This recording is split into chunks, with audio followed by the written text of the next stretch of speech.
ஒரு எக்கனாமிக்காக ஒரு நடுநிலையாளர்களாக இல்லை ரொம்ப கீழே இருக்கிற ரிலிஜனாக இல்லை மைனாரிட்டியாக இருக்கிற இல்லை கேஸ்டாக இங்கே ரொம்ப டிப்ரெஸாக இருக்கிற இந்த மக்கள் எல்லாமே வந்து இங்கே மகிழ்ச்சியாக இருக்கிறாங்களா?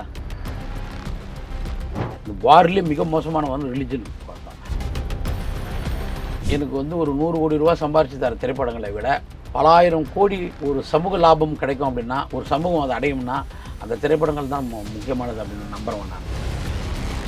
ஒரு உழைக்கும் மக்களுக்கான பொழுதுபோக்கு என்பது என்ன? தன்னுடைய விடுதலை பற்றி பேசுறது தான் அதனுடைய பொழுதுபோக்கு. பொழுதுபோக்குனாலே இவங்க என்னவா இங்கே வந்துருக்குதுன்னா, ஒரு பெண்ணை வந்து ரொம்ப ஆபாசமாக பார்க்குறது, ஒரு ஆபாசமாக காட்டுறது.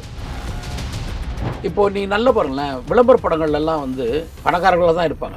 அது ஒரு சோப்பு விளம்பரமாக இருக்கலாம், இல்லை ஒரு குளிர்பான விளம்பரமாக இருக்கலாம், இல்லை ஒரு குழந்தைக்கான ஊட்டச்சத்துக்கான பற்றியான ஒரு விளம்பர படம் இருந்தால் கூட அந்த குழந்தை ரொம்ப போஷனாக இருக்கும். குமுதம் நேயர்களுக்கு வணக்கம். நான் திவ்யா ஸ்ரீனிவாசன். இன்னைக்கு நம்ம கூட வந்து இயக்குனர் கோபி நாயனார் தான் வந்து இணைஞ்சிருக்காங்க. வணக்கம் சார். வணக்கம். எப்படி இருக்கீங்க? நல்லா இருக்கு. நல்லா இருக்கீங்க? நானும் ரொம்பவே நல்லா இருக்கேன் சார். இப்ப நீங்களும் வந்து இந்த காலனி கதையை எடுத்துக்கிட்டோம்னாலுமே அதுலயும் ஒரு சாதிய விஷயம் வந்து இருக்கு இல்லையா சார்? இதுவும் வந்து வணிகத்துக்கான ஒரு விஷயமா இருக்கா அப்படின்ற கேள்வியும் வரும் இல்லையா? நம்ம வணிகத்துக்காக இந்த விஷயத்த நம்ம பண்ணல. ஒரு ஆர்ட் ஃபார்மை நான் எப்படி பயன்படுத்த போறேன் அப்படின்ற ஒரு கேள்வி என்கிட்ட இருக்குது. அப்போ நான் என்ன பண்றேன்னா, நான் பார்த்த விஷயங்கள், நான் அனுபவிச்ச விஷயங்கள், என்னுடைய ஸ்ட்ரகிள், என்கிட்ட இருக்கிற மாரல், இது எல்லாமே வந்து நான் வந்து ஒரு ஆர்ட் ஃபார்ம் வழியா நம்ம சமூகத்துக்கிட்ட கொண்டு போகிறேன். அது என்னவா கொண்டு போகிறேன்னா, அவங்கள வந்து என் கலையின் வழியாக, என் திரைப்படத்தின் வழியாக அவர் வந்து ஒரு பெரிய நீதிமான்களாக மாற்றுறது, ஒரு ஜனநாயக சிந்தனையாளர்களாக மாற்றுறது, ஒரு சமூக நீதியை பற்றி சிந்திக்கின்ற ஒரு நபர்களாக மாற்றுறது. வெறும் அதாவது ஒரு சமூகத்தை மாற்றுவதற்கான கடமை என்பது அரசியலுக்கு மட்டும் இல்லை, கலைக்கும் இருக்கு. ஏன்னா மகிழ்ச்சி, அதாவது சினிமான்றது ஒரு என்டர்டைன்மெண்ட் மீடியா தானே அப்படின்றது ஒரு கேள்வி எல்லாருமே கேட்குறாங்க. சரி, என்டர்டைன்மெண்ட் மீடியாவில் வந்து பொழுதுபோக்காக இருக்கிற ஒரு இடத்துல வந்து நம்ம எப்படி இந்த மாதிரி விஷயங்கள்லாம் நம்ம பேசலாமா அப்படின்னா, பொழுதுபோக்கு என்னன்ற கேள்வி எனக்கு இங்கே எழுது. யாருக்கு பொழுதுபோக்கு தேவைப்படுது, யாருக்கு பொழுதுபோக்கு தேவைப்படலை அப்படின்றது. எல்லாருக்கும் பொழுதுபோக்கு தேவைப்படுது. ஆனால் ஒரு எக்கனாமிக்காக ஒரு நடுநிலையாளர்களாக இல்லை ரொம்ப கீழே இருக்கிற இல்லை ரிலிஜனாக இல்லை மைனாரிட்டியாக இருக்கிற இல்லை கேஸ்டாக இங்கே ரொம்ப டிப்ரெஸாக இருக்கிற இந்த மக்கள் எல்லாமே வந்து இங்கே மகிழ்ச்சியாக இருக்கிறாங்களா? நான் இல்லை இந்தியாவில். அப்போது அவங்களுக்கு பொழுதுபோக்கு மட்டும் மகிழ்ச்சியாக இருக்கணும் அப்படின்றது வந்து ஒரு வியாபார யுக்தியே ஒழிய அது வந்து அந்த சமூகத்துக்கான உண்மை கிடையாது. அப்போ இங்கே பொழுதுபோக்குன்றதே போய். அப்போ யாருக்கு பொழுதுபோக்கு இங்கே தேவைப்படுதுன்னா, கோடான கோடி பணத்தை சம்பாதித்து செல்வத்தில் கொழுத்து போய் இருக்கிறவனுக்கு நேரத்தை வந்து செலவிடுவதற்கு அவனுக்கு வாய்ப்பே இல்லை. அப்போ அவன் என்ன பண்ணுறான்னா, நாடகங்களை பார்க்கறது, இசை கேட்கறது. ஆனா இப்ப சாதாரண மனிதர்களுமே இப்ப மிடில் கிளாஸ்ன்னு சொல்றோம்ல சார், அந்த பீப்புளுமே அவங்களுக்கு ஒரு சின்ன ஒரு நேரம் கிடைக்குது அப்படின்னா வாங்க ஒரு படத்துக்கு போயிட்டு வரலாம் அப்படின்றது தானே ஒரு விஷயமா ஒரு பழக்கம். அது ஒரு பழக்கம், ஒரு சாயல். எப்பொழுதும் நம்ம என்ன பண்ணுவோம்னா, வளர்ந்த சமூகத்தை பார்த்து நாம வந்து வாழ ஆசைப்படுவோம். இது மனிதனுடைய இயல்பு. இதுதான். இப்போ நீங்க நல்ல பாருங்களேன், விளம்பர படங்கள் எல்லாம் வந்து பணக்காரர்கள் தான் அதை நடிப்பாங்க, பணக்காரர்களாக தான் இருப்பாங்க. அது ஒரு சோப்பு விளம்பரமாக இருக்கலாம், இல்லை ஒரு குளிர்பான விளம்பரமாக இருக்கலாம், இல்லை ஒரு குழந்தைக்கான ஊட்டச்சத்துக்கான பற்றியான ஒரு விளம்பர படம் இருந்தால் கூட அந்த குழந்தை ரொம்ப போஷனாக இருக்கும். அப்படி ஒரு குழந்தைய நம்ம பார்க்கவே முடியாது. இந்தியாவில் வந்து 70% மக்கள் வந்து அந்த மாதிரி குழந்தை பெற்றுக்கவே முடியாதுன்னு வச்சுங்களேன்.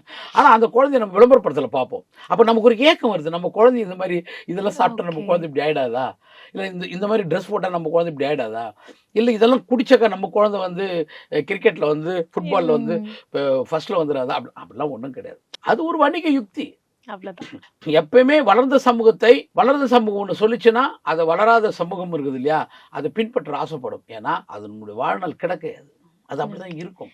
இதைதான் வணிகம் பயன்படுத்தி. ஒரு உழைக்கும் மக்களுக்கான பொழுதுபோக்கு என்பது என்ன? தன்னுடைய விடுதலை பற்றி பேசுறது தான் அதனுடைய பொழுதுபோக்கு. தன்னுடைய உழைப்பு சுரண்டல இருந்து பேசுறது, ஒரு ஒரு மதவாத சிந்தனை தன் மூலமாக தான் வந்து புறக்கணிக்கப்படும் போது, ஒடுக்கப்படும் போது, வன்முறைக்கு ஆளாக்கப்படும் போது அதை எதிர்த்து அவர்களை ஜனநாயகப்படுத்துவதற்கான ஒரு அரசியலை பற்றி பேசுறது, இதுவெல்லாம் பொழுதுபோக்கில் இல்லைன்னு யார் சொன்னாங்கன்னு எனக்கு இன்ன வரைக்கும் தெரியல. பொழுதுபோக்குனாலே இவங்க என்னவா இங்கே வந்துருக்குதுன்னா, ஒரு பெண்ணை வந்து ரொம்ப ஆபாசமாக பார்க்குறது, ஒரு ஆபாசமாக காட்டுறது. தியேட்டருக்கு குழந்தைங்க வராங்களேன்றதை பற்றி கவலைப்படாமல் ரொம்ப வன்முறையான காட்சிகள், அதாவது வந்து 2 இருக்குது. அதாவது வந்து காயப்படுத்துதல் என்பது வேறு, ஒரு ஒடுக்குமுறைக்கான காயப்படுத்துதல் என்பது வேற. ஒரு பெண்ணை வந்து கணவன் அடிக்கிறது, ஒரு பட்டியல் சமூகத்தை சேர்ந்தவர்களை ஆதிக்க சாதிகள் அடிக்கிறது, ஒரு தொழிலாளியை வந்து உரிமைக்காக போராடுறதுக்காக முதலாளிகள் கொலை செய்வது, இது எல்லாமே வன்முறை தான். ஆனால் அந்த வன்முறை வந்து அதுக்கு பின்னால் இருக்கிற ஒரு அரசியல் இருக்குது. அந்த அரசியலை இவங்க கவனிக்கணும். ஆனால் அப்படி இல்லாமல் தன் ஒரு கதாநாயகன் என்னால் 100 பேர் அடிக்க முடியும் அப்படின்னு ஒரு பொய்யான ஒரு பிம்பத்தை உருவாக்கி பண்ணுறாங்க. அதுதான் கொடூரமான வன்முறை. அதை பார்க்குற அந்த குழந்தைகள் என்னவா வளருவாங்க அப்படின்னா, இது சாத்தியமில்லை அப்படின்றத இடத்துக்கு அது போகாது. இந்த பொய்யான இது எல்லாத்தையுமே அது சாத்தியம் நம்பும். உங்க படங்கள்ல இதெல்லாம் இருக்கவே கூடாது அப்படின்னு நீங்க வந்து நினைக்கக்கூடிய சில விஷயங்கள் என்னவா இருக்கு சார்? பெண்களை வந்து ரொம்ப மோசமாக ஆடைகள் இல்லாமல் இது பண்ணுற காட்டுறதில்ல. அது ஒரு வணிகமாக இருக்குது. அதை நான் திரும்ப அதை நாங்கள் சொல்கிறோம். என்ன பண்ணுறீங்கன்னா, நீங்கள் ஒரு விதத்தில் வந்து பெண்களை வந்து இப்படி காட்டுறதே வந்து அந்த பெண்ணை வந்து அவங்க நடிக்க ஒத்துக்கிட்டாங்கன்ற அது ஒரு துயரம். அது ஆக்சுவலாக அவங்க நடிக்க ஒத்துக்கிட்டாங்கன்றது வேற. ஆனால் அந்த பெண்ணுடைய சுயமரியாதைக்கு எதிராக இந்த வேலையை நீங்கள் செய்கிறீங்கன்றது ஒன்று இருக்குது இல்லை. அதுனா அதுனா பார்க்குற ஆண் லாபம் அடைகிறான். அந்த பெண் வந்து இப்போ அது ஒரு பாலியல் பலாத்கார காட்சியாக இருக்கலாம், இல்லை ஒரு நடன காட்சியாக இருக்கலாம், இல்லை சும்மா வந்து ஒரு பெண்கிட்ட வந்து ரொம்ப மோசமான வார்த்தைகளை வசனங்களை பேசுகிற காட்சிகளாக இருக்கலாம். இந்த காட்சி எல்லாமே என்னவா மாறும் அப்படின்னாக்கா, எல்லா விதத்திலையும் அதில் நடிக்கிற ஆணுக்கும் சரி, அதை பார்க்குற ஆணுக்கும் லாபமாக இருக்கும் மொழியே, அது எந்த விதத்திலையும் வந்து இதுவாக இருக்காது. அது உங்க படங்கள்ல எப்பவுமே இருக்கவே இருக்காது. அதே மாதிரி குழந்தைகளுக்கிட்ட பொய் பேசாது என் திரைப்படம். நிறைய படங்கள் எடுக்கிறாங்கல்ல, ஆடு பேசும், பாம்பு பேசும், அதுக்கப்புறம் ஃபைட் பண்ணும், அப்படி நடக்காது இல்லை. குழந்தைகள்கிட்ட அறிவியலை பற்றி தான் அது பேசும். ஓகே, எது உண்மையோ அது மட்டும்தான் அது பேசும். ஓகே சார், எனக்கு அந்த ட்ரெய்லர் பார்க்கும்போது ஆண்ட்ரியா மேமோட நிறைய படங்கள் அவங்கள பெர்ஃபார்மன்ஸ் பார்த்துருக்கோம். பட் ஆனால் அவங்க சில விஷயங்கள் டயலாக்ஸாக பேசுகிறதா இருக்கட்டும், அவங்க கண்ணு பேசும் அப்படின்னு சொல்லுவாங்கள்ல, கண்ணு நடிக்குது அப்படின்னு, நடிக்கல வாழ்ந்திருக்காங்க அப்படின்ற மாதிரி அது ஒரு ரூம்குள்ளே தான் அவங்கள காட்டியிருப்பீங்க. ஆண்ட்ரியா மேம் இந்த படத்துக்குள்ளே கொண்டு வந்ததுக்கும் அந்த படத்தில் அவங்களோட பெர்ஃபார்மன்ஸ் அந்த கேரக்டரை அவங்க உள்வாங்கினதுக்கப்புறம் உங்களோட மனநிலை என்னவா இருந்தது அந்த ஒரு கேரக்டரை வந்து பார்க்கும்போது? இல்லை, இதெல்லாமே முடிவு செய்யப்பட்டது தானே. இப்போது நம்ம ஒரு நடிகர்கள் நம்ம தேர்வு செஞ்சுட்ட உடனே நம்ம ஒரு கதை எழுதணுன்னே நம்ம தேர்வு செஞ்சுருவோம். தேர்வு செஞ்சதுக்கப்புறம் அவங்கள அப்ரோச் பண்ணுவோம். அப்போ நம்ம ஒரு ஆப்ஷனில் இருக்க மாட்டோம், நிறைய பேர் நம்ம அப்ரோச் பண்ணுவோம். அப்போது இவங்ககிட்ட நான் சொன்னபோது இவங்களும் முழுமையாக கதை கேட்கல. வெற்றிமாறன் மாதிரி முழுமையான கதை கேட்கல. நம்ம பண்ணலாம் கோபி, ஒன்றும் பிரச்சனை இல்லை அப்படின்னு சொல்லிட்டாங்க. முழுசாக கதை கேட்காம பண்ணலாம் அப்படின்னு சொல்லிட்டாங்க. ஏன்னா அதுக்கு ஒரு காரணம் இருந்துச்சு. இந்த திரைப்படம் வந்து ஒரு முழுக்க ஒரு இல்லீகல் கஸ்டடி பற்றியான ஒரு திரைப்படம். அதனால அவங்களுக்கு சரி நம்ம பண்ணலாம், இதை ஒன்றும் பிரச்சனை இல்லை அப்படின்னு முடிவிட்டாங்க. ஏன்னா முதல் சாய்ஸே ஆண்ட்ரியா அவர்களாக தான் இருந்தாங்களா?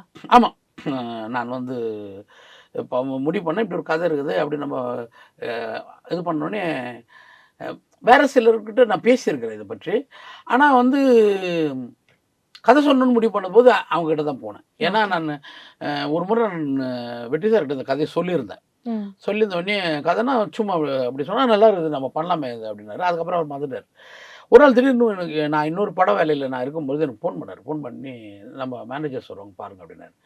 சரி, இது வேறு விஷயத்துக்கு எது வராங்கன்னு பார்த்தா, இல்லை சார் இந்த படத்தை அவர் பண்ணலான்ற ஐடியாவில் இருக்கார், நீங்கள் எப்போ ஸ்டார்ட் பண்ணலாம் சொல்லுங்கள் சார். இதை விட மகிழ்ச்சி வேறு எதுவும் இல்லை எனக்கு. ஏன்னா எனக்கு வந்து ஒரு 100 கோடி ரூபா சம்பாரிச்சு தர திரைப்படங்களை விட பல ஆயிரம் கோடி ஒரு சமூக லாபம் கிடைக்கும் அப்படின்னா, ஒரு சமூகம் அதை அடையும்னா அந்த திரைப்படங்கள் தான் முக்கியமானது அப்படின்னு நம்புகிறேன் நான். ஏன்னா அப்போ அதனால் நான் ஆச்சுன்னா சரி ஓகே, நான் அந்த கம்பெனி வந்துட்டு நான் அங்கேருந்து உடனே கிளம்பி வந்துட்டேன். அந்த மத்தியானமே நான் வந்து மேனேஜர் அவங்க பேசிட்டு போனோடனே கிளம்பி சார் இந்த படத்தை நான் வந்து இது பண்ணி வச்சுட்டாங்க. இங்கே வந்துட்டு உடனே அவங்க கடற்கடன்னு வேலைகள் ஆரம்பித்தாங்க, படத்தை முடித்தாங்க. ரொம்ப குறுகிய காலத்தில் இந்த படத்தை நாங்கள் முடித்தோம். அது எதிர்காலத்தில் அரசியலில் உருவாக்கலாம், இல்லை எதிர்காலத்தில் வந்து ஒரு மாற்று மதத்தின் மீது போர் தொடுக்கலாம், இல்லை எதிர்காலத்தில் வந்து இந்த ஒரு நாடோடி சமூகத்தின் பழங்குடி சமூகத்தின் மீது முதலாளிகள் வந்து ஒரு மிகப்பெரிய கனிம லாபங்களை சுரண்டும் போது அவர்கள் மீது வந்து ஒரு வார் ஸ்டார்ட் பண்ணுறதுக்கு பயன்படுத்தலாம். ஏன்னா ரிலிஜன் வார் என்பது இந்தியாவில் வந்து இந்த வார்லேயே மிக மோசமான வந்து ரிலிஜன் வார் தான். அந்த ரிலிஜன் வார் எப்பொழுதும் எப்படி இருக்குன்னா, அதுக்கு பின்னால் ஒரு கேபிட்டலிஸ்ட் இருந்துக்கிட்டே இருப்பான். இந்த கேபிட்டலிஸ்டினுடைய வணிக லாபம் தான் ரிலிஜன் வாராக மாறும். அப்போ அந்த ரிலிஜன் வாருக்கு எதிராக நம்ம இருக்கணும்னாக்கா முதல்ல வந்து கடவுளை ஆய்வு செய்ய வேண்டியது இந்த புதிய குழந்தைகளுடைய மிகப்பெரிய அறிவியல் நடவடிக்கை அப்படின்னு நான் நினைக்கிறேன். Okay sir. நன்றி சார். இவ்வளோ நேரம் எங்களுக்காக இவ்வளோ விஷயங்கள் பேசினதுக்கு, உங்கள் நேரத்துக்காக ரொம்ப நன்றி. தேங்க்யூ.